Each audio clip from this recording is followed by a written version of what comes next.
യദുവിനോടും മറ്റ് ബസ് യാത്രക്കാരെയും അധിക്ഷേപിച്ചും സച്ചിൻ ദേവ് ആവലാതിക്കാരനോട് യദുവിനോട് മോനെ ഒതുക്കട ബസ് സൈഡിലോട്ട് നിന്റെ തന്തയുടെ വകയാണ് റോഡ് എന്ന് ആക്രോശിച്ചും. എല്ലാവർക്കും നമസ്കാരം, ഞാൻ അശ്വിൻ. നമ്മളെ പോലുള്ള സാധാരണക്കാരായിട്ടുള്ള ജനങ്ങൾക്ക് ഇവിടെയുള്ള പോലീസ് സംവിധാനത്തിലും പോലീസിനെ ചരട് വലിക്കുന്ന ഗവൺമെന്റിലും ഒക്കെയുള്ള വിശ്വാസം നഷ്ടപ്പെടുന്നത് വളരെ സ്വാഭാവികമായിട്ടുള്ള ഒരു കാര്യമായി മാറിക്കൊണ്ടിരിക്കുകയാണ്. കാരണം നമ്മൾ ദിനംപ്രതി കണ്ടുകൊണ്ടിരിക്കുന്നത് നീതി നിഷേധത്തിന്റെ കഥകളാണ്. ഒരു സാധാരണക്കാരനെ ഇവിടുത്തെ ഭരണകൂടവും അല്ലെങ്കിൽ അധികാരം കയ്യിലുള്ള MLA പോലെയുള്ളവരും മേയറും മറ്റ് മന്ത്രിമാരും ഒക്കെ വേട്ടയാടുന്ന, അനുദിനം വേട്ടയാടുന്ന, അവനെ ബുദ്ധിമുട്ടിക്കുന്ന കഥകൾ നമ്മൾ കണ്ടുകൊണ്ടേയിരിക്കുകയാണ്. നമ്മുടെ നാട്ടിലെ ജനങ്ങളെ സംരക്ഷിക്കേണ്ട ഉത്തരവാദിത്തമുള്ളൊരു വ്യക്തിയാണ് മുഖ്യമന്ത്രി. പ്രത്യേകിച്ച് ആഭ്യന്തര വകുപ്പിന്റെ ചുമതല കൂടെ അദ്ദേഹത്തിനാണുള്ളത്, അല്ലേ? ഒരു ചെറുപ്പക്കാരനെ ഒരു കൂട്ടം ആൾക്കാർ ചേർന്ന് വഴിയിലിട്ട് ഇഞ്ചപ്പരുമായി തല്ലിച്ചതയ്ക്കുകയാണ്. ചെടിച്ചട്ടി വരെ വച്ചടിക്കുന്നുണ്ട്, ഹെൽമറ്റ് വെച്ചടിക്കുന്നുണ്ട്. അതിൻ്റെ ഉത്തരവാദി ഒരിക്കലും മുഖ്യമന്ത്രിയല്ല, ഒരിക്കലും അദ്ദേഹമല്ല. പക്ഷേ മുഖ്യമന്ത്രി സ്ഥാനത്തിരുന്നുകൊണ്ട് അദ്ദേഹം പറയേണ്ടിയിരുന്നത് എന്തായിരുന്നു? ഇത് വളരെ ഗുരുതരമായിട്ടുള്ള കാര്യമാണെന്നും പറഞ്ഞ് അതിനെ അപലപിക്കുകയും കൃത്യമായിട്ടുള്ള നിയമ നടപടി അതിനെതിരെ കൈക്കൊള്ളും, ആ ഒരു ദ്രോഹം ചെയ്ത ക്രിമിനൽസിന് പരമാവധി ശിക്ഷ വാങ്ങിച്ചു കൊടുക്കാൻ ഗവൺമെന്റിന് പ്രതിബദ്ധതയുണ്ട്, ഞങ്ങളത് ചെയ്തിരിക്കും എന്ന് പറഞ്ഞ് ഇവിടുത്തെയുള്ള ജനങ്ങൾക്ക് ആത്മവിശ്വാസം കൊടുക്കേണ്ടിയിരുന്ന സ്ഥാനത്തിരുന്ന് അദ്ദേഹം പറഞ്ഞത് മറ്റൊന്നാണ്. ആ ചെയ്തത് ആക്രമണമൊന്നും അല്ല കേട്ടോ, അത് രക്ഷാപ്രവർത്തനമാണ്. രക്ഷാപ്രവർത്തനം എന്നൊക്കെയുള്ള വാക്ക് പിന്നീട് അങ്ങോട്ട് ഭയങ്കരമായിട്ട് സോഷ്യൽ മീഡിയയിൽ നമുക്ക് പറഞ്ഞു കേൾക്കാമായിരുന്നു, അല്ലേ? ഞാൻ പറഞ്ഞത് കേവലം ഒരു മുഖ്യമന്ത്രിയുടെ മാത്രം കഥയല്ല. പല സംസ്ഥാനങ്ങളിലും ഇന്ത്യയിലുടനീളം സംഭവിച്ചുകൊണ്ടിരിക്കുന്ന കാര്യമാണ്. കേരള സർക്കാരിനെ എടുത്താലും കേന്ദ്ര സർക്കാരിനെ എടുത്താലും ഒക്കെ തന്നെ അധികാര ദുർവിനിയോഗവും അധികാര ഗർവും അധികാര ധാർഷ്ട്യവും ഒക്കെ നമ്മൾ കാണാൻ തുടങ്ങിയിട്ട് വർഷങ്ങളായിരിക്കുന്നു. പക്ഷേ നമ്മൾ ജനങ്ങൾ മനസ്സിലാക്കേണ്ട ഒരു കാര്യം എന്തെന്ന് പറഞ്ഞു കഴിഞ്ഞാൽ, നമുക്ക് സർക്കാരിലുള്ള വിശ്വാസം നഷ്ടപ്പെടുമ്പോൾ, സംസ്ഥാന സർക്കാരായിക്കോട്ടെ കേന്ദ്ര സർക്കാരായിക്കോട്ടെ അല്ലെങ്കിൽ ഇവിടുത്തെയുള്ള പോലീസ് സംവിധാനങ്ങളിലോ മറ്റ് കമ്മീഷൻ സംവിധാനങ്ങളിലോ ഒക്കെയുള്ള വിശ്വാസങ്ങൾ നഷ്ടപ്പെടുമ്പോൾ ആ വിശ്വാസം തിരികെ തരാനായിട്ട് നമ്മളെ ഓരോരുത്തരെയും ഇന്ത്യൻ ഭരണഘടനയോടൊപ്പം ചേർത്ത് നിർത്താൻ, ഇന്ത്യൻ നീതിന്യായ വ്യവസ്ഥയോടൊപ്പം ചേർത്ത് നിർത്താൻ പോകുന്ന ഒരാൾ മാത്രമേ നമ്മുടെ രാജ്യത്തുള്ളൂ. മറ്റൊന്നുമല്ല, കോടതികളാണ് ഇവിടെ. അങ്ങനെയുള്ള ഒരുപാട് വിധികൾ കഴിഞ്ഞ ഒരുപാട് മാസങ്ങളായിട്ട് നമ്മൾ കണ്ടുകൊണ്ടിരിക്കുകയാണ്. വ്യാജപീഡന പരാതികളെ പറ്റി നമ്മൾ പലപ്പോഴും സംസാരിച്ചിട്ടുണ്ട്. പലപ്പോഴും വ്യാജപീഡന പരാതി കൊടുക്കുന്ന സ്ത്രീകൾ ഒരു കേസും ഇല്ലാതെ, ഒരു ലീഗൽ കോംപ്ലിക്കേഷനും ഇല്ലാതെ ഒരു 500 രൂപ ഫൈൻ അടച്ചിറങ്ങി വരാൻ പറ്റുന്ന പല സംഭവങ്ങളും ഒരുപാട് നടന്നിട്ടുണ്ട്. എന്നാൽ കാര്യങ്ങളൊക്കെ മാറി വരികയാണ്. വ്യാജപീഡന പരാതിയെ കോടതികൾ വളരെ ഗൗരവമായിട്ട് കണ്ടു തുടങ്ങിയിരിക്കുകയാണ്. ഒരു അപൂർവമായിട്ടുള്ളൊരു വിധിയായിരുന്നു 2 ദിവസം മുമ്പ് ലക്നൗ കോടതി ജഡ്ജ്മെന്റ് നടത്തിയിട്ടുണ്ടായിരുന്നു. അതായത് വ്യാജപീഡന പരാതിയിന്മേൽ ഒരു യുവാവ് 4 വർഷവും 6 മാസവും 8 ദിവസവും തടവ് ശിക്ഷ അനുഭവിക്കേണ്ടി വരികയാണ്. ആ പെൺകുട്ടി, വ്യാജപീഡന പരാതി കൊടുത്ത പെൺകുട്ടി ഇതേ തടവ് തന്നെ അനുഭവിക്കണം, ഫൈനും അടയ്ക്കണം. അതിനൊക്കെ പറ്റി നമ്മൾ ഡീറ്റെയിൽ ആയിട്ട് വരാം. ഞാൻ ഇത്രയും പറഞ്ഞത് ഒരു ആമുഖമാണ്. ഇതൊക്കെ പറയാനുള്ള കാര്യം, അല്ലെങ്കിൽ എന്താണ് നമ്മുടെ വിഷയം എന്ന് തംബ്നെയിൽ കണ്ടപ്പോൾ നിങ്ങൾക്ക് മനസ്സിലായിട്ടുണ്ടല്ലോ. മറ്റൊന്നുമല്ല, KSRTC ഡ്രൈവർ യദുവും മേയറും, തിരുവനന്തപുരം മേയറും ഭർത്താവുമായിട്ടുള്ള സച്ചിൻ ദേവൊക്കെ ആയിട്ടുള്ള തർക്കങ്ങൾ ഒരുപാട് ദിവസങ്ങളായിട്ട് നമ്മൾ സോഷ്യൽ മീഡിയയിൽ കണ്ടുകൊണ്ടിരിക്കുകയാണ്. സോഷ്യൽ മീഡിയ, യൂട്യൂബ് ആകട്ടെ, ഫേസ്ബുക്ക് ആകട്ടെ, TV ചാനലാകട്ടെ, തുറന്നു കഴിഞ്ഞാൽ ഇത് തന്നെ കുറച്ച് ദിവസങ്ങളായിട്ട് കാണാനുള്ളൂ, അല്ലേ? ഇതിനെപ്പറ്റി ഒരിക്കലും സംസാരിക്കണമെന്ന് വിചാരിച്ചതല്ല. കാരണം ഇതിൻ്റെ അകത്ത് നമുക്ക് മനസ്സിലാകാത്ത ഒരുപാട് ഘടകങ്ങളും കാര്യങ്ങളൊക്കെ ഉണ്ടായിരുന്നു.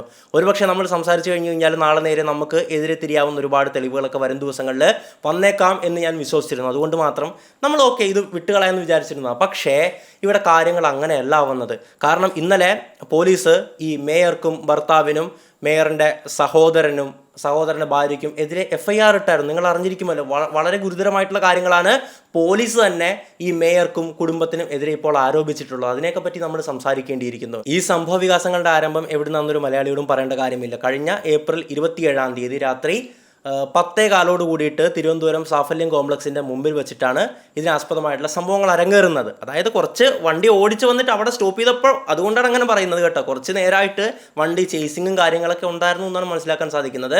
എന്തായാലും ഈ ഡ്രൈവറിൻ്റെ മുൻവശത്തായിട്ട് ഇവർ കാറ് ഓവർടേക്ക് ചെയ്ത് ഇങ്ങനെ വട്ടം കുറുകെ നിർത്തുകയാണ്. അപ്പോൾ കുറുകെ നിർത്തി എന്നുള്ള ആദ്യത്തെ ആരോപണം വന്നു. ആ ഒരു CCTV ഫുട്ടേജ് ഒന്നും ആദ്യം പുറത്ത് വന്നിട്ടില്ലായിരുന്നു. അതുകൊണ്ട് തന്നെ മേയറായിട്ടുള്ള ആര്യ രാജേന്ദ്രൻ പച്ചക്കള്ളം പറയുകയാണ്, അതിനെ നിഷേധിക്കുകയാണ്.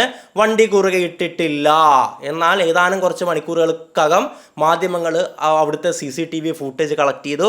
അത് പുറത്തു വന്നപ്പോഴേക്കും ഇങ്ങനെ കിടക്കുന്ന വണ്ടിയുടെ മുമ്പിൽ ഇങ്ങനെ കാറ് കിടക്കുന്നു. എന്നിട്ട് പറയുകയാണ് വണ്ടി കുറുകെ ഇട്ടിട്ടില്ല എന്നുള്ളത്. പച്ചക്കള്ളമാണ് പറഞ്ഞതെന്നും പറഞ്ഞ് തന്നെയായിരുന്നു മാധ്യമങ്ങൾ റിപ്പോർട്ട് ചെയ്തിട്ടുണ്ടായിരുന്നത്. എന്താണെങ്കിലും പിന്നീട് അങ്ങോട്ട് സംഭവിച്ച കാര്യങ്ങൾ എന്താണ്? KL15A763 എന്ന നമ്പറുള്ള KSRTC ബസ് തൃശ്ശൂരിൽ നിന്നും തിരുവനന്തപുരത്തേക്ക് വന്നുകൊണ്ടിരിക്കുകയായിരുന്നു. തിരുവനന്തപുരം സ്റ്റാൻഡിനോട് അടുക്കാറായിട്ടുണ്ടായിരുന്നു. ആ ഒരു ബസ്സിന്റെ ഡ്രൈവർ ആയിരുന്നു യദു. അങ്ങനെ ഓടിച്ചു വരുമ്പോഴാണ് ഈ ഒരു മേയർ സഞ്ചരിച്ച കാറുമായിട്ട് ചെറിയൊരു റോഡ് റേജ് ഉണ്ടാകുന്നത്. അതായത് റോഡിൽ നമ്മൾ കാണാറുണ്ട് ചെറിയ എന്തെങ്കിലും കലിപ്പ്, അതായത് ഓവർടേക്ക് ചെയ്യാൻ സമ്മതിക്കുന്നില്ല, സൈഡ് വരുന്നില്ല എന്നൊക്കെ പറഞ്ഞിട്ട് രണ്ടുപേരും തമ്മിൽ വാശിയാകും. അങ്ങനത്തെയുള്ള പ്രശ്നങ്ങളൊക്കെ നമ്മളും തന്നെ ഒരുപാട് ഫേസ് ചെയ്തിട്ടുള്ളതാണ് ജീവിതത്തിൽ, അല്ലേ? അപ്പോൾ മേയർ സഞ്ചരിച്ചിരുന്ന കാറിന്റെ നമ്പർ എന്ന് പറയുന്നത് KL01CU 5563 എന്ന നമ്പറുള്ള ഒരു കാറായിരുന്നു. ആ കാറിലുണ്ടായിരുന്നത് തിരുവനന്തപുരം മേയറായിട്ടുള്ള ആര്യ രാജേന്ദ്രൻ, ഭർത്താവും അതുപോലെ തന്നെ ബാലുശ്ശേരി MLAയുമായിട്ടുള്ള സച്ചിൻ ദേവ്, മേയറുടെ സഹോദരനായിട്ടുള്ള അരവിന്ദിന്റെ ഭാര്യയായിട്ടുള്ള ആര്യ, അവരുടെ പേരും ആര്യ എന്ന് തന്നെയാണ്. ഈ 4 പേരായിരുന്നു ആ കാറിലുണ്ടായിരുന്നത്. അങ്ങനെ കാർ സഞ്ചരിക്കുകയാണ്. കാർ സഞ്ചരിച്ചപ്പോൾ പിന്നീട് നമ്മൾ കാണുന്നത്, അതായത് നമ്മൾ ആദ്യം ഈ ഒരു വാർത്ത എങ്ങനെയാണ് അറിയുന്നത് നോക്കുവാണെങ്കിൽ ആ ഒരു പുറത്ത് വന്നിട്ടുള്ള വീഡിയോയിൽ നിന്നാണ്. ആ വീഡിയോയിൽ ഡ്രൈവറും മേയറും ഈ ഒരു ബാക്കി ഉണ്ടായിരുന്ന ആൾക്കാരും കൂടെ തർക്കിക്കുന്ന ഒരു സംഭാഷണമായിരുന്നു നമ്മൾ കേട്ടിട്ടുണ്ടായിരുന്നത്. അത് പ്രകാരം പിന്നീട് നമുക്ക് അങ്ങോട്ട് അറിയാൻ കഴിഞ്ഞത്, മേയർ അതായത് ആര്യ രാജേന്ദ്രൻ ഈ ഒരു ഡ്രൈവറായിട്ടുള്ള യദുവിനെതിരെ പോലീസ് കംപ്ലൈൻറ്റ് കൊടുത്തിരിക്കുന്നു. എന്താണ് പോലീസിൽ കംപ്ലൈൻറ്റ് കൊടുത്തത്? എന്നെ ഒരു ലൈംഗിക ചുവയുള്ള ഒരു ആംഗ്യം കാണിച്ചു, ഒരു ജെസ്റ്റർ കാണിച്ചു എന്നുള്ളതാണ്. അങ്ങനെ ഇമ്മീഡിയറ്റ് ആയിട്ട് അവിടെ പോലീസ് വരികയാണ്. പോലീസ് യദുവിനെ നേരെ മെഡിക്കൽ എടുക്കാൻ കൊണ്ടുപോവുകയാണ്. മെഡിക്കൽ എടുത്തപ്പോഴേക്കും മദ്യം ഉപയോഗിച്ചതായിട്ടുള്ള ഒരു എവിഡൻസും ഇല്ലായിരുന്നു. അതായത് മദ്യം കുടിച്ചല്ല അദ്ദേഹം വണ്ടി ഓടിച്ചിട്ടുണ്ടായിരുന്നത്. അദ്ദേഹത്തെ സ്റ്റേഷനിലേക്ക് കൊണ്ടുപോവുകയാണ്. അദ്ദേഹത്തിൻ്റെ അറസ്റ്റ് രേഖപ്പെടുത്തിയാണ്, FIR ഇടുകയാണ്. എന്താണ് കേസെന്ന് നോക്കുകയാണെങ്കിൽ സെക്ഷൽ ഹാരാസ്മെൻറ്റ് എന്ന് പറയുന്ന വളരെ ഗുരുതരമായിട്ടുള്ളൊരു കേസായിരുന്നു യദുവിൻ്റെ മേലിൽ ചുമത്തിയിട്ടുണ്ടായിരുന്നത്. പിന്നീട് യദുവിനെ സ്റ്റേഷൻ ജാമ്യത്തിൽ വിടുകയാണ്. അടുത്ത ദിവസം മുതൽ നമ്മൾ മാധ്യമങ്ങളിൽ ഇരു കൂട്ടരുടെയും വാദങ്ങളായിരുന്നു കേട്ടുകൊണ്ടിരുന്നത്, ന്യായങ്ങളായിരുന്നു കേട്ടുകൊണ്ടിരുന്നത്. ആദ്യം നമ്മൾ ശ്രദ്ധിച്ചിട്ടുണ്ടായിരുന്നത് മേയർ ആര്യ രാജേന്ദ്രൻ്റെ വാക്കുകളായിരുന്നു. കാറ് കുറുകെ ഇട്ടിട്ടില്ല, അതുപോലെ തന്നെ യദു എന്തോ ലഹരിയുടെ പാക്കറ്റ് എറിഞ്ഞു കളയുന്നു, അദ്ദേഹം ലഹരി ഉപയോഗിച്ചാണ് വണ്ടി ഓടിച്ചത്, അദ്ദേഹം സെക്ഷൽ ജെസ്റ്റർ കാണിച്ചു തുടങ്ങിയ ഒരുപാട് കാര്യങ്ങൾ, അതുപോലെ അസഭ്യം പറഞ്ഞിട്ടില്ല തുടങ്ങിയ ഒരുപാട് കാര്യങ്ങൾ വരികയാണ്. പക്ഷേ ഇതെല്ലാം മാറ്റിമറിച്ചുകൊണ്ട് കാറ് കുറുകയിട്ടില്ല എന്ന് പറയുന്ന കള്ളം ആദ്യം പൊളിയുകയാണ്. പിന്നീട് ഒരു പാക്കറ്റ് എറിഞ്ഞു കളഞ്ഞ് എന്തോ ഒരു പാക്കറ്റ് എറിഞ്ഞു കളയുന്നുണ്ടായിരുന്നു. അത് ആ വീഡിയോയിലും കൃത്യമായിട്ട് വിസിബിൾ ആയിരുന്നു. പക്ഷേ അത് ലഹരിയുടെ പാക്കറ്റാണെന്ന് പ്രൂവ് ചെയ്യാൻ ഇവർക്ക് സാധിച്ചിട്ടുണ്ടായിരുന്നില്ല. അതുപോലെ തന്നെ പിന്നെ പറയുകയുണ്ടായി സച്ചിൻ ദേവ് ബസ്സിൽ കയറിയിട്ടില്ല, അല്ലെങ്കിൽ ഈ ഒരു ഡ്രൈവറെ അസഭ്യം പറഞ്ഞിട്ടില്ല, അതും മാറി വരികയാണ്. കാരണം പോലീസ് FIRൽ സച്ചിൻ ദേവ്, അതായത് ബാലുശ്ശേരി MLA മേയറുടെ ഹസ്ബൻഡുമായിട്ടുള്ള വ്യക്തിയാണ്. അപ്പോൾ അദ്ദേഹം അസഭ്യം പറഞ്ഞു എന്നാണ് ഈ ഒരു FIR റിപ്പോർട്ടിൽ പറയുന്നത്. FIR റിപ്പോർട്ട് അതേപടി വായിക്കാം. അപ്പോൾ ഓരോരോ കള്ളങ്ങളായിട്ട് പിന്നീട് അങ്ങോട്ട് പൊളിഞ്ഞു വീരുന്നൊരു കാഴ്ചയാണ് നമുക്ക് കാണാൻ പറ്റിയിട്ടുണ്ടായിരുന്നത്. ഇവിടെ ഒരു കാര്യം വളരെ വ്യക്തമായിട്ട് പറഞ്ഞോട്ടെ. ഇവിടെ ഏറ്റവും പ്രധാനപ്പെട്ട ആര്യ ഉന്നയിച്ച ആരോപണം എന്ന് പറയുന്നത് ഈ ഒരു സെക്ഷൽ ജെസ്റ്റർ കാണിച്ചു എന്നുള്ളതാണ്. എന്ത് ജെസ്റ്ററാണെന്ന് ഇതുവരെ വ്യക്തമായിട്ടുള്ള എനിക്കറിയത്തുമില്ല. ഈ ഒരു സംഭവത്തെ എങ്ങനെയാണ് നോക്കിക്കാണേണ്ടത്? അതായത് പലപ്പോഴും ഞാൻ വ്യാജ പീഡന പരാതികളുമായി ബന്ധപ്പെട്ട കേസുകൾ സംസാരിച്ചിട്ടുണ്ട്. അതിൻ്റെ അകത്ത് പറഞ്ഞിട്ടുള്ള വ്യക്തമായിട്ടുള്ള കാര്യങ്ങളുണ്ട്. ഒരു ലൈംഗികാതിക്രമണം, അത് സെക്ഷൽ ജെസ്റ്റർ ആകട്ടെ അല്ലെങ്കിൽ എന്തെങ്കിലും ആയിക്കൊള്ളട്ടെ, എന്തായാലും ഒരു സെക്ഷൽ ഒഫൻസ് സംഭവിച്ചു കഴിഞ്ഞ് കഴിഞ്ഞാൽ ചിലപ്പോൾ പ്രത്യക്ഷത്തിൽ നമുക്ക് ജനങ്ങൾക്ക് അല്ലെങ്കിൽ പോലീസിനൊക്കെ ഒരുപാട് തെളിവുകൾ ലഭിക്കാറുണ്ട്. ചിലപ്പോൾ ഒരു CCTV വിഷ്വൽ ആകാം, ഒരു വീഡിയോ റെക്കോർഡിംഗ് ആകാം, അല്ലെങ്കിൽ ഒരു ഓഡിയോ കോൾ ആകാം, ഓഡിയോ റെക്കോർഡിംഗ് ആകാം, അല്ലെങ്കിൽ ചിലപ്പോഴൊക്കെ ഒരു നാട്ടുകാർ കയ്യോടെ പിടിക്കുന്ന അവസ്ഥകൾ ഉണ്ടാകാറില്ലേ? ആ ഒരു പെൺകുട്ടിയെ ആക്രമിച്ച യുവാവിനെ നാട്ടുകാർ കയ്യോടെ പിടിച്ചു എന്ന് പറയുന്ന സംഭവങ്ങൾ ഉണ്ടാകാം. അല്ലെങ്കിൽ ഈ ഒരു വ്യക്തി ആ ഒരു വിക്ടിമിനെ വിളിച്ച് മാപ്പ് അപേക്ഷിക്കുന്ന ഓഡിയോ നമുക്ക് കിട്ടിയിട്ടുണ്ടാകാം. ഇവിടെ നിന്നൊക്കെ നമുക്ക് മനസ്സിലാക്കാൻ പറ്റും ഇവൻ എന്തോ ഇൻവോൾവ്മെൻ്റ് ഉണ്ട് എന്നുള്ളതല്ലേ. പക്ഷേ ചില കേസുകളിൽ, ഞാൻ പണ്ട് പറഞ്ഞിട്ടുള്ള കാര്യമാണ്, ചില കേസുകളിൽ യാതൊരുവിധ പ്രത്യക്ഷത്തിലുള്ള തെളിവുകളുമില്ല. ഇപ്പോൾ ഇവിടെ യദു എന്ന് പറയുന്ന വ്യക്തിക്കെതിരെയാണ് ഞാൻ യദു എന്നുള്ള വ്യക്തിയിലേക്ക് മാത്രമല്ല പൊതുവായിട്ടാണ് പറയുന്നത്. അപ്പോൾ ഒരു ഉദാഹരണം മാത്രമാണ് യദു എന്നുള്ളത്. യദുവിനെതിരെയാണ് ഒരു സെക്ഷൽ ഹാരാസ്മെൻറ്റ് കേസ് ഉന്നയിച്ചിരിക്കുന്നത്.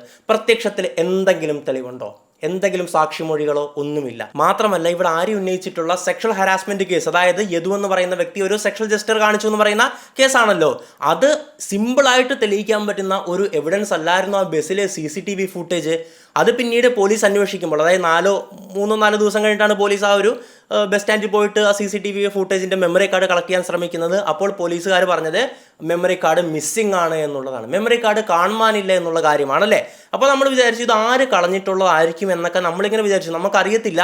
പക്ഷേ ഇപ്പോൾ തിരുവനന്തപുരം സിറ്റി പോലീസ് FIRൽ പറയുന്ന പ്രകാരം ഈ പ്രതികൾ, അതായത് ആര്യ രാജേന്ദ്രനും സച്ചിൻ ദേവ് ഒക്കെ ഉൾപ്പെടെയുള്ള പ്രതികൾ അവരുടെ സ്വാധീനം ഉപയോഗിച്ചുകൊണ്ടാണ് മെമ്മറി കാർഡ് നശിപ്പിച്ചതെന്ന് തിരുവനന്തപുരം സിറ്റി പോലീസ് ഈ FIRൽ പറയുന്നു. ഇവിടെ എന്താണ് സംഭവിച്ചത് എന്ന് ജസ്റ്റ് ഒന്ന് ചിന്തിച്ചു നോക്കി. അതായത് ഓക്കെ, ആ മേയറിന് പകരം നിങ്ങളും നിങ്ങളുടെ വീട്ടിലെ സ്ത്രീകളുമായിട്ടാണ് യാത്ര ചെയ്യുന്നത്. നിങ്ങൾക്ക് ഒരു പക്ഷേ ഒരു ഡ്രൈവറിൽ നിന്നും ഒരു സെക്ഷൽ ഹരാസ്മെൻറ്റ് അല്ലെങ്കിൽ സെക്ഷൽ ജസ്റ്റർ കാണിച്ചു എന്ന് വിചാരിക്കുക. അയാൾ നിങ്ങളെ ഒരു ബസ് ഡ്രൈവർ. ഓക്കെ, അപ്പോൾ നിങ്ങളായിരിക്കും ഡിമാൻഡ് ചെയ്യുന്നത് ആ CCTV ഫൂട്ടേജ് സംരക്ഷിക്കപ്പെടണം, അത് പോലീസ് അന്വേഷിക്കണം, അത് യാതൊരു കാരണവശാലും ആ തെളിവുകൾ നശിപ്പിക്കപ്പെടരുതെന്ന്. അത് നശിപ്പിക്കാൻ സാധ്യതയുള്ള ആരാണ് ഒരു പക്ഷേ അങ്ങനെ ചെയ്തിട്ടുണ്ടെങ്കിൽ അത് ഈ ഡ്രൈവർ ആയിരിക്കും അല്ലേ. പക്ഷേ ഇവിടെ നേരെ തിരിഞ്ഞല്ലേ വന്നിരിക്കുന്നത്. അതായത് ഈ ഒരു വിഷ്വലുകൾ ഏറ്റവും കൂടുതൽ സംരക്ഷിക്കപ്പെടണം എന്ന് ആവശ്യപ്പെടേണ്ടവർ, ഈ വിഷ്വലുകൾ പോലീസ് പരിശോധിക്കണം എന്ന് ആവശ്യപ്പെടേണ്ടവർ, ഈ വിഷ്വൽ കോടതിയിൽ എത്തണം എന്ന് ആഗ്രഹിക്കുന്നവർ അല്ലെങ്കിൽ അത് ആവശ്യപ്പെടുന്നവർ, അവർ തന്നെ ഈ ഒരു മെമ്മറി കാർഡ്, ആ ഒരു CCTV ബസ്സിലെ CCTV ഫൂട്ടേജ് നശിപ്പിച്ച് കളഞ്ഞു എന്ന് പോലീസ് FIRൽ പറയുന്നു. എന്താണ് ഇത് അർത്ഥമാക്കുന്നത്? ഞാൻ ഈ കാര്യങ്ങളൊക്കെ പറയുമ്പോഴേക്കും നിങ്ങൾ ഇതിലൊരു കൺക്ലൂഷൻ തീരുമാനിക്കരുത്. കാരണം നമ്മൾ ഇന്ത്യ രാജ്യത്തെ ജനങ്ങളാണ്, നമ്മൾ ഇവിടുത്തെ നിയമവ്യവസ്ഥ പാലിക്കാൻ ബാധ്യസ്ഥരാണ്.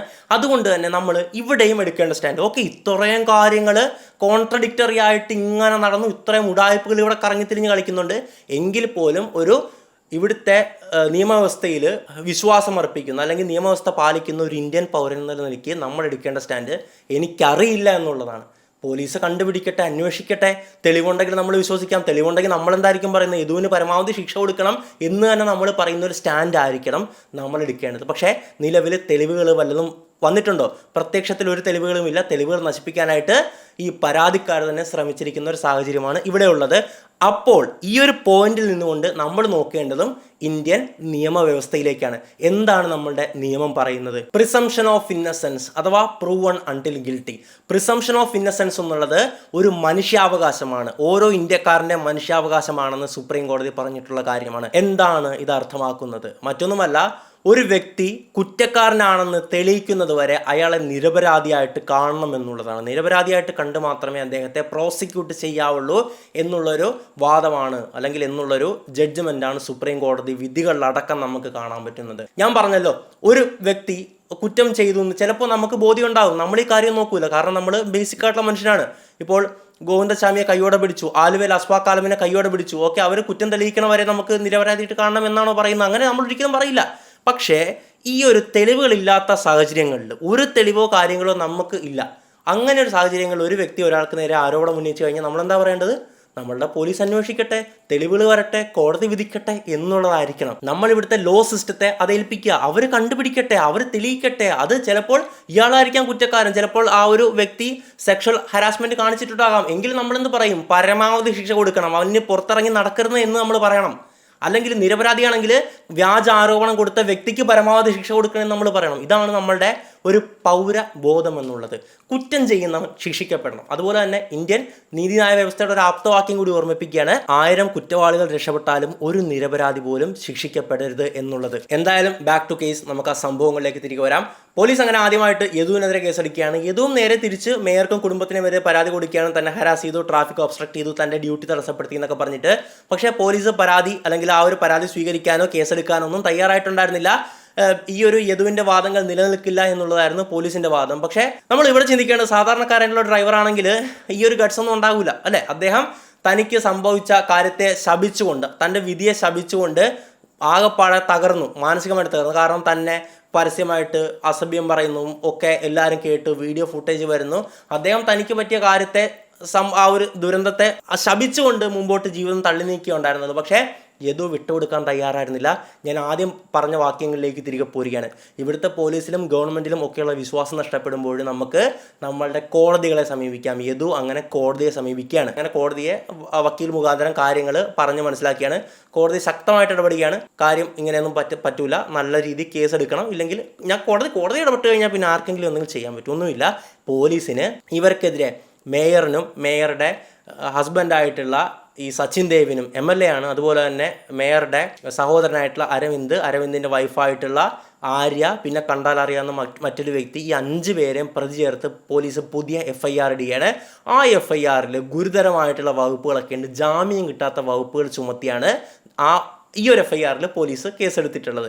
FIRന്റെ റിപ്പോർട്ട് ഞാനൊന്ന് വായിക്കാം. പ്രതികൾ KSRTC ഡ്രൈവറായ ആവലാതിക്കാരനെ, അതായത് യദുവിനെ തടഞ്ഞു വെച്ച് ചീത്ത വിളിച്ച് ഇയാളുടെ ഔദ്യോഗിക കൃത്യനിർവഹണം തടസ്സപ്പെടുത്തണമെന്നുള്ള ഉദ്ദേശത്തോടും കരുതലോടും കൂടി 10:15 മണിയോടെ, രാത്രി 10:15 മണിയോടെ വഞ്ചിയൂർ വില്ലേജിൽ പാളയം വാർഡിൽ പാളയം സാഫല്യം കോംപ്ലക്സിന് മുൻവശം റോഡ് സിഗ്നൽ ഭാഗത്ത് വെച്ച് 1 മുതൽ 5 വരെയുള്ള പ്രതികൾ, അത് ഏതൊക്കെയാണെന്ന് ഞാൻ പറയാം. 1-ാം പ്രതി മേയറായിട്ടുള്ള ആര്യ രാജേന്ദ്രൻ, 2-ാം പ്രതി മേയറുടെ ഹസ്ബൻഡും ബാലുശ്ശേരി MLA ആയിട്ടുള്ള സച്ചിൻ ദേവ്, 3-ാം പ്രതി ആര്യയുടെ സഹോദരനായിട്ടുള്ള അരവിന്ദ്, 4-ാം പ്രതി എന്നുള്ളത് കണ്ടാൽ അറിയാവുന്ന മറ്റൊരു വ്യക്തിയാണ്. 5-ാം പ്രതി ആയിട്ടാണ് അരവിന്ദിന്റെ ഭാര്യയായിട്ടുള്ള ആര്യ, അവരുടെ പേരും ആര്യ എന്ന് തന്നെയാണ്.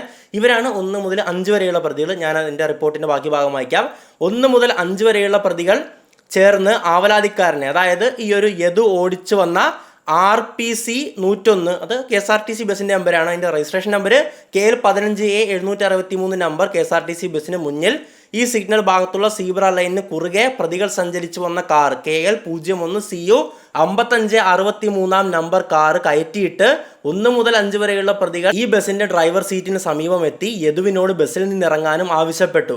2-ാം പ്രതി, അതായത് MLA സച്ചിൻ ദേവ്, ബസ്സിനുള്ളിൽ അതിക്രമിച്ച് കയറി യദുവിനോട്, ആവലാതിക്കാരനാണ് എഴുതിയിരിക്കുന്നത്, ഞാൻ യദു എന്നാണ് വായിക്കുന്നത്, യദുവിനോടും മറ്റ് ബസ് യാത്രക്കാരെയും അധിക്ഷേപിച്ചും സച്ചിൻ ദേവ് ആവലാതിക്കാരനോട്, യദുവിനോട് മോനെ ഒതുക്കട ബസ് സൈഡിലോട്ട്, നിന്റെ തന്തയുടെ വകയാണ് റോഡെന്ന് ആക്രോശിച്ചും വാഹനം യാത്രക്കാരുമായി മുന്നോട്ടെടുക്കാൻ കഴിയാത്ത വിധം 1 മുതൽ 5 വരെയുള്ള പ്രതികൾ ചേർന്ന് തടഞ്ഞ് യദുവിന്റെ ഔദ്യോഗിക കൃത്യനിർവഹണം തടസ്സപ്പെടുത്തിയും ഈ ദൃശ്യങ്ങൾ അടങ്ങിയിട്ടുള്ള ബസ്സിലെ CCTV ക്യാമറയുടെ DVR യൂണിറ്റിലെ മെമ്മറി കാർഡുകൾ, വളരെ ഗുരുതരമായിട്ടുള്ള ആരോപണമാണ് പോലീസ് പ്രതികൾക്ക് നേരെ ഉന്നയിച്ചിട്ടുള്ളത്.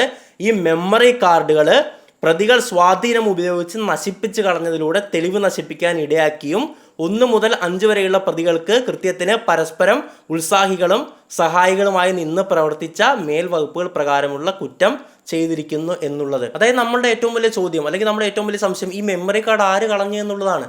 ഇപ്പോൾ തിരുവനന്തപുരം സിറ്റി പോലീസ് FIRൽ പറയുന്നു ഇവർ സ്വാധീനം ഉപയോഗിച്ചുകൊണ്ട് മെമ്മറി കാർഡ് നശിപ്പിച്ച് കളഞ്ഞു എന്നുള്ളത്.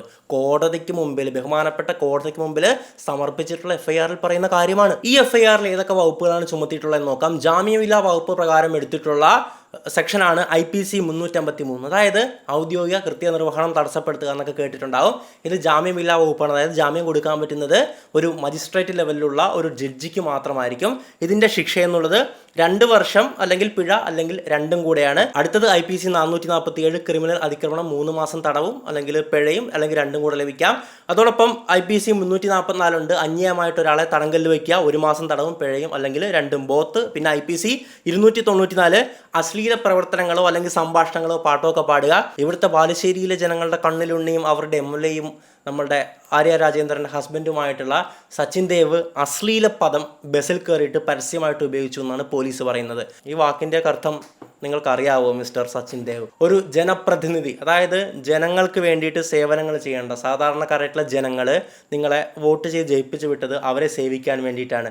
നല്ല രീതിയിൽ പെരുമാറി അവരോട് ചേർന്ന് നിന്ന്, ഹൃദയത്തോട് ചേർന്ന് നിന്ന് പ്രവർത്തിക്കാൻ വേണ്ടിയിട്ടാണ്. പക്ഷേ നിങ്ങൾ ജനപ്രതിനിധിയായിട്ടുള്ളൊരു പബ്ലിക് സർവൻ്റാണ്. മറ്റൊരു പബ്ലിക് സർവൻറ്റിനെ അടക്കം നിങ്ങൾ ഇങ്ങനെയാണ് വിളിക്കുന്നതെങ്കിൽ സാധാരണക്കാരായിട്ടുള്ള ജനങ്ങളോടുള്ള ഒരു നിങ്ങളുടെ കാഴ്ചപ്പാടും പെരുമാറ്റവും ഒക്കെ എങ്ങനെയായിരിക്കും? പെരുമാറ്റമൊന്നും മനസ്സിൽ പുറത്ത് പ്രകടിപ്പിക്കില്ല, പക്ഷേ നിങ്ങളുടെ ഉള്ളിൽ അവരെയൊക്കെ നോക്കിക്കാണുന്നത് എങ്ങനെയായിരിക്കും?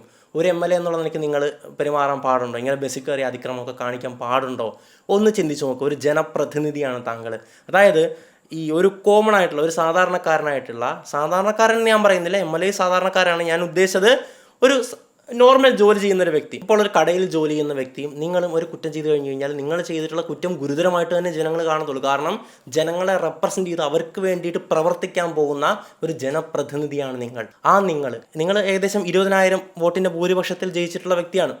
അപ്പോൾ നമ്മുടെ 2ാം സ്ഥാനത്തുണ്ടായിരുന്നത് ഇന്ത്യൻ നാഷണൽ കോൺഗ്രസിൻ്റെ കാൻഡിഡേറ്റ് ആയിട്ടുള്ള ധർമ്മജനായിരുന്നു അല്ലേ? അത് ഓർക്കുന്നുണ്ട്. ആ ഒരു ഇലക്ഷനൊക്കെ നിങ്ങൾ അവിടുത്തെ ജനങ്ങൾ ജയിപ്പിച്ചു. അപ്പോൾ പുറത്തും എല്ലായിടത്തും മാന്യമായിട്ട് പെരുമാറാൻ കൂടെ നിങ്ങൾ ബാധ്യസ്ഥനാണ് എന്ന് ഓർമ്മിപ്പിച്ചു കൊള്ളുകയാണ്. അടുത്ത വകുപ്പ് IPC 201 തെളിവ് നശിപ്പിക്കുക. ഇതിൻ്റെ ശിക്ഷാവിധി ഏത് വകുപ്പിന് വേണ്ടിയിട്ടാണോ അല്ലെങ്കിൽ ഏത് ക്രൈമിന് വേണ്ടിയിട്ടാണോ ഇവർ തെളിവ് നശിപ്പിച്ചിട്ടുള്ളത് അതിനെ ഡിപ്പെൻഡ് ചെയ്തിരിക്കും. ഇപ്പോൾ ഏറ്റവും കൂടിയ വകുപ്പ് എന്ന് പറയുന്നത് IPC 353, അപ്പോൾ അത് 10 വർഷത്തിൽ താഴെയാണ് അതിൻ്റെ ശിക്ഷ.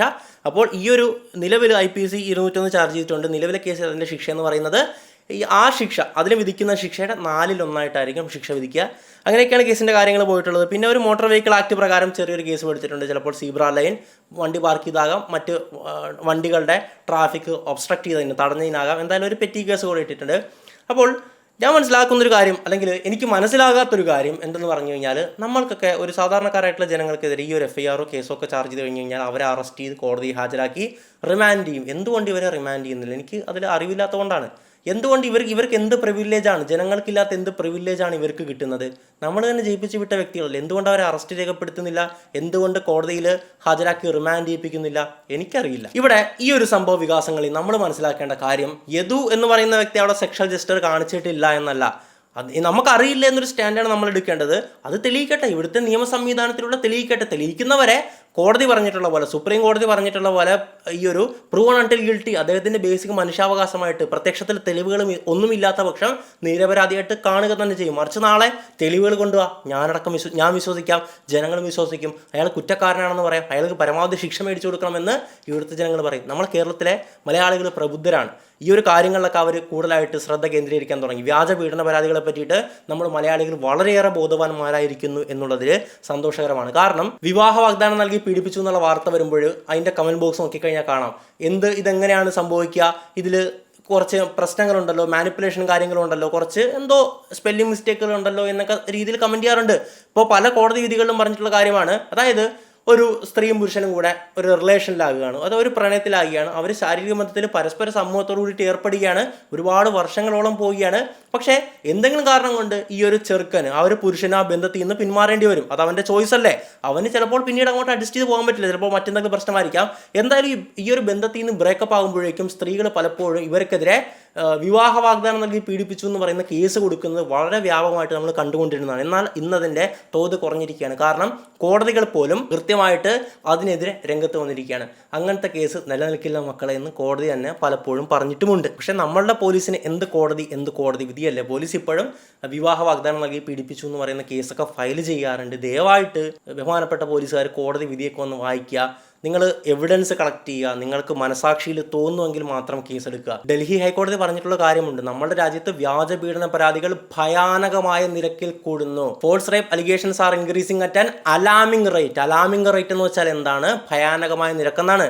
ഒരു ഹൈക്കോടതി ഇങ്ങനത്തെ ഒരു വാക്ക് ഉപയോഗിക്കണമെങ്കിൽ എന്താണ് നമ്മുടെ രാജ്യത്ത് സംഭവിച്ചുകൊണ്ടിരിക്കുന്ന വ്യാജ പീഡന പരാതികളുടെ ഒരു തോതെന്നുള്ളത്? ഇനി 2 ദിവസം മുമ്പ്, അതായത് മിനിഞ്ഞാന്നും അതിന് മുമ്പത്തെ ദിവസമായിട്ട് 2 സുപ്രധാന വിധികൾ വന്നിട്ടുണ്ടായിരുന്നു. ഒന്ന് ലക്നൗ കോടതി വിധിച്ച വിധിയാണ്. അതായത് ഒരു പെൺകുട്ടി, അവൾക്ക് ഏകദേശം 16-17 വയസ്സുള്ളപ്പോഴേക്കും ഒരു ആണിനെതിരെ വ്യാജ പീഡന പരാതി കൊടുക്കുകയാണ്. ആ ഒരു പീഡന പരാതിയിൽ 18 താഴെ മൈനറാണ്, സീരിയസ് ആയിട്ട് കോടതി കണ്ടുകൊണ്ടാകാം ഇവന് തടവ് വിധിക്കുകയാണ്. അപ്പോൾ 4 വർഷവും 6 മാസവും 8 ദിവസവുമായിരുന്നു ഈ ഒരു വ്യക്തി ജയിലിൽ കിടന്നിട്ടുണ്ടായിരുന്നത്. കൃത്യമായി പറയുവാണെങ്കിൽ 1653 ദിവസം. ഇത്രയും ദിവസം കഴിഞ്ഞപ്പോഴാണ് പ്രതിഭാഗത്തിന് തെളിയിക്കാൻ പറ്റിയത് ആ ഒരു പ്രതി നിരപരാധിയാണെന്നുള്ള കാര്യം. അതായത് ആ പെൺകുട്ടി ഉന്നയിച്ചത് വ്യാജ പീഡന പരാതിയാണെന്ന് കോടതിക്ക് ബോധ്യമായി. കോടതിക്ക് എന്താ ചെയ്യാൻ പറ്റുക? അവരുടെ മുമ്പിൽ വരുന്ന തെളിവുകളുടെ അടിസ്ഥാനത്തിൽ ഒരു ജഡ്ജ്മെന്റ് പറയാനേ ഒരു ജഡ്ജിക്ക് പറ്റത്തുള്ളൂ. ജഡ്ജി എന്ന് പറയുന്നത് നിഷ്പക്ഷമാണ്. മുമ്പിൽ വരുന്ന തെളിവുകൾ കൊണ്ടുപോവാ, തെളിവുകൾ അടിസ്ഥാനത്തിൽ ഒരു വിധി വരും. ഇതാണ് കോടതിയുടെ ഒരു ബേസിക് സ്ട്രക്ചർ എന്നുള്ളതല്ലേ. അപ്പോൾ കോടതി വിധിച്ച വിധി എന്ന് പറയുന്നത്, ഇവിടെ കോടതിയുടെ ഒരു പരമാധികാരം കാണാൻ പറ്റും. സാധാരണ ഇങ്ങനത്തെ കേസിനൊക്കെ വെറുതെ വിടുന്ന ഒരു സാഹചര്യത്തിൽ ഈ കോടതി ആ ഒരു പെണ്ണിന് വിധിച്ച വിധി, അവൻ കിടന്നിട്ടുള്ള അത്രയും ദിവസം നീയും ജയിലിൽ കിടക്കുക, അതായത് 4 വർഷവും 6 മാസവും 8 ദിവസവും ജയിലിൽ കിടക്കുക. കൂടാതെ ഇത്രയും കാലം അവന് ലഭിക്കേണ്ടിയിരുന്ന, അതായത് ഒരു തൊഴിലാ വേതനമായിട്ടെങ്കിലും ലഭിക്കേണ്ടിയിരുന്ന തുകയായിട്ടുള്ള 5,80,000 രൂപ, 5,88,000 രൂപ നീ അവന് കൊടുക്കുകയും വേണമെന്ന് കോടതി പറയുകയാണ്. പക്ഷേ ആ ഒരു ചെറുക്കന് നഷ്ടപ്പെട്ട 4 വർഷങ്ങൾ, ജീവിതത്തിലെ ഏറ്റവും പ്രധാനപ്പെട്ട വർഷങ്ങൾ, 21ാമത്തെ വയസ്സിലാണ് സംഭവിക്കുന്നത്. ഇപ്പോൾ 25-26 വയസ്സാകുന്നു അല്ലേ. ഏറ്റവും പ്രധാനപ്പെട്ട വർഷങ്ങളാണ് നഷ്ടപ്പെട്ടത്. വ്യാജ പീഡന പരാതിയെ തുടർന്ന് 20 വർഷം ജയിലിൽ കഴിയേണ്ടി വന്ന വിഷ്ണു തിവാരിയുടെ കഥ നമ്മൾ കേട്ടതാണ്. ഞാൻ ഒരുപാട് തവണ പറഞ്ഞതുമാണ്. അതുപോലെ തന്നെ മറ്റൊരു വിധിയായിരുന്നു മിനിഞ്ഞാന്ന് വന്നിട്ടുണ്ടായിരുന്ന മധ്യപ്രദേശ് ഹൈക്കോടതി. ഒരു പെണ്ണ് തന്റെ ഭർത്താവ് ഉൾപ്പെടെ 5 പേർക്കെതിരെ 5 പോലീസ് സ്റ്റേഷനുകളായിട്ട് വ്യാജ പീഡന പരാതി കൊടുക്കുകയാണ്. അവരുടെ ലക്ഷ്യമെന്ന് പറയുന്നത് പൈസ ഊറ്റാനായിരുന്നു. പൈസ ഒന്ന് കോംപ്രമൈസ് ചെയ്യാം, അതിൽ ഭർത്താവിനോട് അല്ലെങ്കിൽ മറ്റു വ്യക്തികളോടൊക്കെ 2 ലക്ഷം രൂപ 3 ലക്ഷം രൂപയൊക്കെ വെച്ച് ഇവർ ചോദിക്കും. ഭർത്താവിനെതിരെ വരെ വ്യാജ പീഡന പരാതികൾ കൊടുക്കുകയാണ്. ഇപ്പോൾ ആ ഒരു സ്ത്രീയുടെ ജാമ്യാപേക്ഷ കോടതി തള്ളി. നീ ചെയ്തതല്ലേ, നീ കിടക്ക് കുറച്ച് നാൾ റിമാൻഡിൽ തന്നെ കിടക്കുമെന്നും പറഞ്ഞിട്ട് നമ്മുടെ മധ്യപ്രദേശ് ഹൈക്കോടതി ആ ഒരു സ്ത്രീയുടെ ജാമ്യം അടക്കം തള്ളിയിരിക്കുകയാണ്. ഇതിന് കുറച്ച് നാൾക്ക് മുമ്പ് ഐഷി ഭാട്ടിയ എന്ന് പറയുന്ന സമാനമായിട്ടുള്ളൊരു കേസായിരുന്നു. ഒരുപാട് സ്റ്റേഷനിൽ, അതായത് 9ഓളം സ്റ്റേഷനിൽ, 9-10 ഞാൻ എണ്ണം ഓർക്കുന്നില്ല, പല ആണുങ്ങൾക്കെതിരെയും കേസ് കൊടുത്തു. പൈസ ലൂട്ട് ചെയ്യാൻ വേണ്ടിയിട്ട്, പൈസ ഊറ്റാൻ വേണ്ടിയിട്ട്. കേസ് കോംപ്രമൈസ് ചെയ്യാൻ, പൈസ തന്നാൽ മതി എന്ന് പറയും. അങ്ങനെ കോടതിയിൽ പിന്നീട് ഇങ്ങനെ അഡ്ജസ്റ്റ്മെൻ്റ് ആയിട്ട് ആ കേസ് ക്വാഷ് ചെയ്ത് വിടും അല്ലേ. വ്യാജ പീഡന പരാതികൾ എന്ന് പറയുന്നത് വളരെ ഭയാനകമാണ്. ഒരാണിൻ്റെ ജീവിതം ഇല്ലാതാക്കാൻ, നീറി അവനെ ടോട്ടലി ഇല്ലാതാക്കാൻ പറ്റുന്ന ഒന്നാണ്. അവൻ്റെ കുടുംബം, അവൻ്റെ അച്ഛനും അമ്മയും അടക്കം, സഹോദരികളടക്കം നാണം കെട്ട് സമൂഹത്തിന് മുമ്പിൽ നാറേണ്ടി വരുന്ന ഒരു സാഹചര്യങ്ങൾ ഉണ്ടാകാറുണ്ട്. അപ്പോൾ വ്യാജപീഡന പരാതികൾ കൊടുക്കുന്നവരെ ഒറ്റപ്പെടുത്തുക, അവരെ നിയമത്തിന് മുമ്പിൽ കൊണ്ടുവരിക. മെൻ ലൈഫ് മാറ്റേഴ്സ്, അല്ലെങ്കിൽ മെൻ ലൈഫ് ടു മാറ്റേഴ്സ് എന്ന് എടുത്തു പറഞ്ഞുകൊണ്ട് ഈ വീഡിയോ അവസാനിപ്പിക്കുകയാണ്. മറ്റൊരു വീഡിയോയിലും മറ്റു നല്ല വിഷയമായിട്ട് നമുക്ക് വീണ്ടും കാണാം. ഇസ്മി അശ്വിൻ മാടപ്പള്ളി സൈനിങ് ഔട്ട്.